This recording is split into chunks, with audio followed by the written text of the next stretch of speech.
Hello everyone, welcome to vision JRF. सबसे पहले तो आप सभी को प्यार भरा नमस्कार, गुड मॉर्निंग एवरीवन। क्या हालचाल सबके, कैसे हैं आप सब लोग। उम्मीद करता हूं कि आप सब लोग अच्छे होंगे और आपकी स्टडीज भी सबकी अच्छी चल रही होंगी।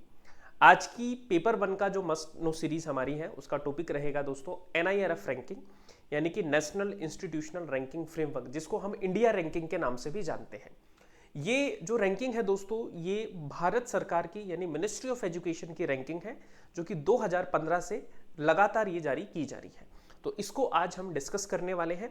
यहाँ से एक सवाल बनने के पूरे चांसेस हैं। साथ में मैं आपको ये भी बताऊंगा कि पिछली परीक्षाओं में किस तरह के सवाल हैं जो आपसे पूछे गए हैं, और इस बार की जो लेटेस्ट रैंकिंग है आपकी, जो कि आपकी जून में जारी हुई है, उसमें क्या खास बात है, क्या कुछ चेंजेस हैं जो इस बार हुए हैं 2022 की रैंकिंग से। तो ये सारी चीजें हैं जो आज के सेशन में हम करेंगे। उससे पहले कुछ बातें हम कर लेते हैं थोड़ा सा हमारे जेआरएफ अड्डा ऐप और वेबसाइट के बारे में। अगर आपने अभी तक भी ऐप और वेबसाइट को विजिट नहीं किया है, डाउनलोड नहीं किया है, तो जल्दी से कर लीजिए, क्योंकि जितने भी हमारे कोर्सेस हैं वो सब के सब आपको जेआरएफ अड्डा पे मिलने वाले हैं। अभी आपका बहुत शानदार सा कोर्स है, कैप्सूल कोर्स चल रहा है पेपर 1 का, जिसमें कंप्लीट पेपर 1 का ओल्ड 10 यूनिट का रिवीजन है, जो आपको हमारे एजुकेटर, जो टॉप एजुकेटर्स हैं, उनके द्वारा करवाया जा रहा है। साथ में दोस्तों आपकी टेस्ट सीरीज भी है, पेपर 1 प्लस पेपर 2 दोनों की टेस्ट सीरीज आपके लिए अवेलेबल है, जिसमें 31 पेपर 1 और 31 पेपर 2 के आपको मॉक टेस्ट है जो मिलने वाले हैं। हिस्ट्री में आपको पढ़ाता हूं, हिस्ट्री का कोर्स भी आपके लिए अवेलेबल है, अर्ली बर्ड बैच। साथ में दोस्तों आपकी हिस्ट्री की टेस्ट सीरीज जो है, जिसमें आपको 31 फुल लेंथ मॉक टेस्ट है जो आपको मिलेंगे, वो भी आपके लिए अवेलेबल है। सेट की टेस्ट सीरीज भी आपके लिए अवेलेबल है, जितने भी स्टेट के सेट के एग्जाम होते हैं उन सब की टेस्ट सीरीज आपको यहां से मिल जाएगी। चलिए जी, तो शुरू करते हैं नेशनल इंस्टीट्यूशनल रैंकिंग फ्रेमवर्क, और इसका एक नाम और है दोस्तों जो आपको याद रखना है, इंडिया रैंकिंग। ठीक है, इंडिया रैंकिंग भी इनका क्या है, नाम है, इंडिया रैंकिंग 2023। 2023 वाली हम बात करें तो दोस्तों ये 8वां संस्करण है। कौन सा संस्करण है? 8वां एडिशन है जो जारी किया गया है। एक सवाल यहीं से आपका बन जाता है, सबसे पहले तो PYQ का। ठीक है, PYQ में एक सवाल आपसे पूछा गया था, सिंपल सा, NIRF की फुल फॉर्म आपको बतानी है। ठीक है, ये सवाल आपसे पूछा था। तो कितना सिंपल सा सवाल है जो आपसे पूछा गया है, NIRF का पूरा नाम। तो आप सबको पता है NIRF का पूरा नाम है नेशनल इंस्टीट्यूशनल रैंकिंग फ्रेमवर्क, यानी कि NIRF रैंकिंग 2023।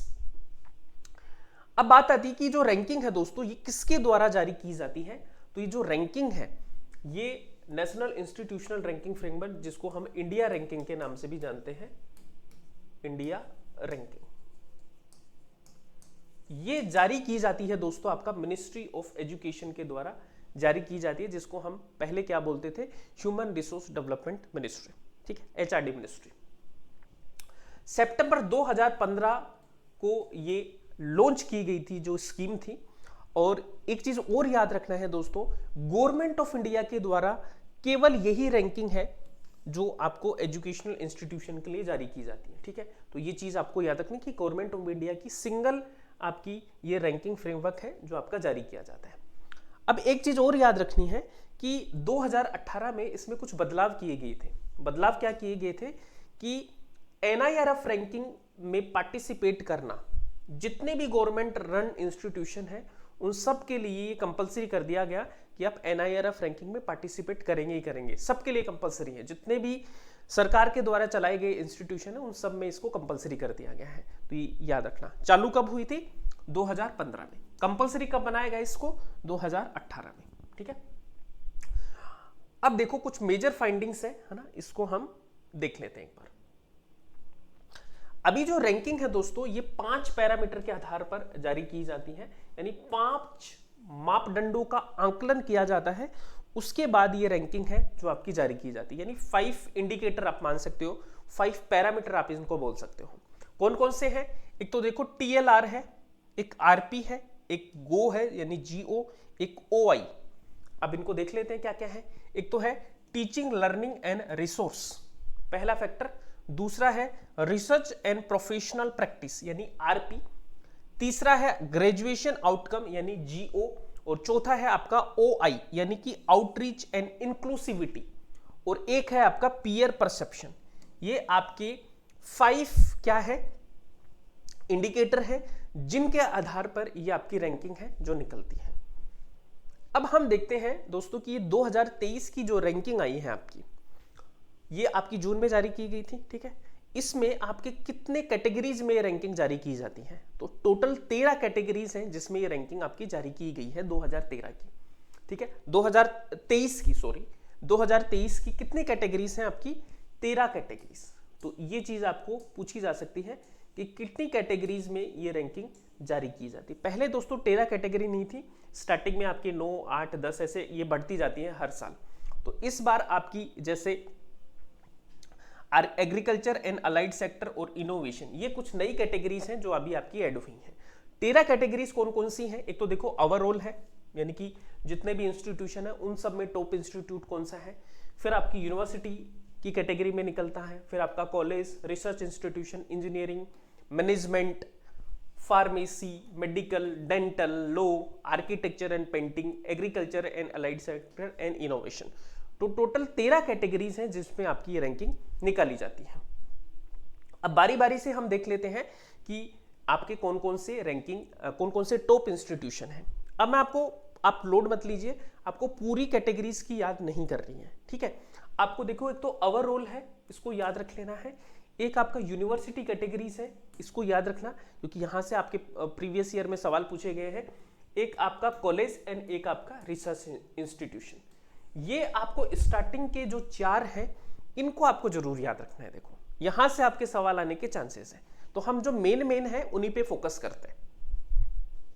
तो यहां पे आप देखेंगे ये है आपका ओवरऑल रैंकिंग। तो ओवरऑल रैंकिंग में टॉप इंस्टीट्यूशन कौन सा है हमारा, वो है आपका आईआईटी मद्रास, याद रखना। सबसे टॉप में कौन सा है आपका, आईआईटी मद्रास। दूसरे नंबर पे है दोस्तों आपका इंडियन इंस्टीट्यूट ऑफ साइंस। तीसरे नंबर पे है इंडियन इंस्टीट्यूट ऑफ दिल्ली यानी आईआईटी दिल्ली। चौथे पे आईआईटी बॉम्बे और पांचवे पे आईआईटी कानपुर। बस याद तो देखो आपको स्टार्टिंग वाले रखने हैं। पहले पे है आपका आईआईटी मद्रास और दूसरे पे है आईआईसी बेंगलोर। ये 2 जरूर आपको याद रखने हैं ओवरऑल में। फिर हम बात करते हैं यूनिवर्सिटी कैटेगरी में। तो यूनिवर्सिटी कैटेगरी में इस बार कौन से टॉप इंस्टीट्यूशन है, एक तो आपका आईआईसी बेंगलोर फर्स्ट पे है, और JNU Jawaharlal Nehru university second पे है, और थर्ड पे है आपका जामिया, फोर्थ पे है आपका जादवपुर यूनिवर्सिटी, और फिफ्थ पे है आपका बनारस हिंदू यूनिवर्सिटी। तो 5 ऐसे यूनिवर्सिटीज हैं जो टॉप 5 यूनिवर्सिटीज हैं आपके रैंकिंग में। फिर हम बात करते हैं दोस्तों कॉलेज कैटेगरी में कौन कौन से आपके इंस्टीट्यूशन है जो टॉप रैंकिंग में है। तो मिरांडा हाउस सबसे टॉप पे है, सबसे बेस्ट कॉलेज है भारत का मिरांडा हाउस, ठीक है। ये पिछले जब से रैंकिंग निकल रही है तब से मिरांडा हाउस ही टॉप पे आ रहा है आपका। फिर आपका हिंदू कॉलेज है दूसरे नंबर पे। तीसरे नंबर पे प्रेसिडेंसी कॉलेज चेन्नई वाला है आपका, याद रखना। चौथे पे है दोस्तों आपका पीएसजीआर कृष्णामल कॉलेज फॉर वुमेन, ये कोयम्बटूर में है। और 5वें नंबर पे है आपका सेंट जेवियर कॉलेज है जो कि आपका कोलकाता वेस्ट बंगाल में। तो ये टॉप 5 कॉलेजेस हैं आपके। उसके बाद में दोस्तों इंजीनियरिंग का आपको ज्यादा याद नहीं रखना, बस एक ऊपर का याद रख लेना, Indian institute of technology Madras, बस इतना आपको याद रखना है। रिसर्च कैटेगरी में आपको पता होना चाहिए शोध में कौन सा है, तो आईआईसी बेंगलोर है जो आपका शोध में फर्स्ट पे है, आईआईटी मद्रास सेकंड पे है, और आईआईटी दिल्ली आपका थर्ड पे है। तो ये आपके रिसर्च कैटेगरी में हो गया। उसके बाद में मैं बात करूं मैनेजमेंट का, कोई ज्यादा लोड मत लीजिए, बस टॉप याद रख लीजिए। आईआईएम अहमदाबाद है वो आपका टॉप पे है मैनेजमेंट में। फार्मेसी में आपका टॉप पे कौन सा इंस्टीट्यूट है, ये है national institute of pharmaceutical education and research Hyderabad, ये आपका टॉप पे है। उसके बाद में मेडिकल में दोस्तों कौन सा है, एम्स न्यू दिल्ली आपका मेडिकल में टॉप कॉलेज है। उसके बाद में आप देखेंगे डेंटल में, तो डेंटल में Shweta institute of medical and technical science, ये आपका मेडिकल कैटेगरी में फर्स्ट पे है। उसके बाद में कानून की बात करें यानी लॉ की बात करें तो इसमें आपका national law school of India university Bengaluru, ये आपका फर्स्ट पे है यानी कि टॉप पे है। उसके बाद में आर्किटेक्चर की मैं बात करूं 2023 की रैंकिंग में, तो Indian institute of technology Roorkee जो है वो आर्किटेक्चर में टॉप पे है। फिर आपका एग्रीकल्चर एंड अलाइड सेक्टर, इसमें है आपका Indian agriculture and research institute new Delhi.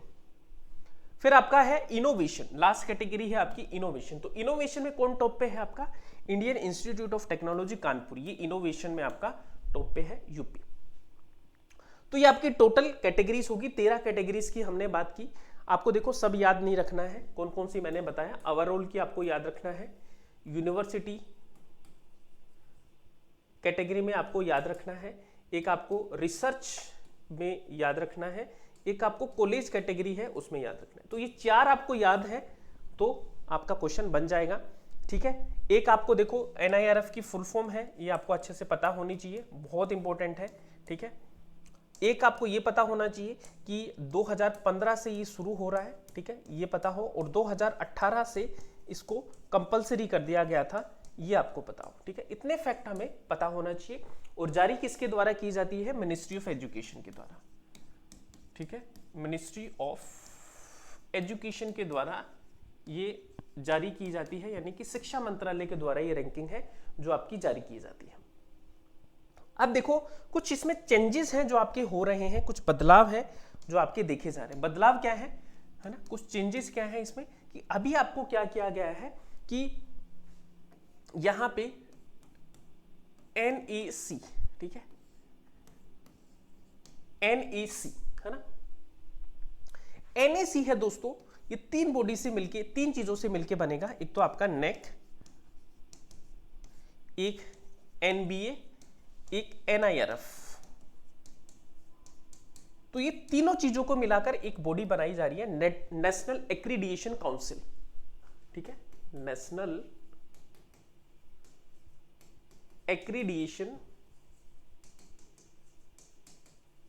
Council, जो कि हमारा जो higher education commission of India है उसका एक क्वाड्रेंट है ना, उसका एक पार्ट है आपका नेशनल एक्रीडिएशन काउंसिल। इसको हम मेटा एक्रीडिटिंग बॉडी भी बोलते हैं। तो आने वाले टाइम पे दोस्तों आपकी जो रैंकिंग निकलेगी वो आपकी कौन निकालेगा? NIRF की जगह प्रपोज जो है वो NAC आपका निकालेगा। ये छोटा सा फैक्ट है, इसको आप थोड़ा सा याद रख लेना, ठीक है। जो कि कहां पे बात की गई है? NEP 2020 में इसकी जिक्र है जो आपका किया गया है, ठीक है। लेकिन अभी हाल फिलहाल में आपका NIRF ही ये रैंकिंग है जो आपकी जारी कर रहा है, तो इनको आपको थोड़ा सा याद रख लीजिएगा। बाकी अगर आप थोड़ा सा देखना चाहो तो 2022 की रैंकिंग भी आप देख सकते हैं, ठीक है। तो ओवरऑल में वही आपका IIT मद्रास है, ठीक है, यूनिवर्सिटी में वही आपका IISc बेंगलोर है, और कॉलेज में वही आपका मिरांडा हाउस है, ठीक है। रिसर्च में वही आपका IISc है। तो 2022 की रैंकिंग भी लगभग आपकी सेम ही है, कुछ इसमें चेंजेस नहीं है। तो ये था आज का सेशन। उम्मीद करता हूं कि आपको ये पसंद आया होगा और आपको हेल्प भी करेगा आपके अपकमिंग एग्जाम में। यहां से एक क्वेश्चन है जो आपका आ सकता है। अब मुझे आप जितने भी लोग अभी क्लास देख रहे हैं, आपका होमवर्क है, ठीक है। सबसे पहले तो देखो आप सब लोग सब्सक्राइब कर लो चैनल को, लाइक एंड शेयर तो आप कर ही देंगे। होमवर्क ये है आपका कि जो मैंने आपको बताए हैं, ये आपको 4 कैटेगरी मैंने आपको बताई हैं, इनकी आप मुझे इनके टॉप इंस्टीट्यूशन है वो एक बार लिख के बता दीजिए सब लोग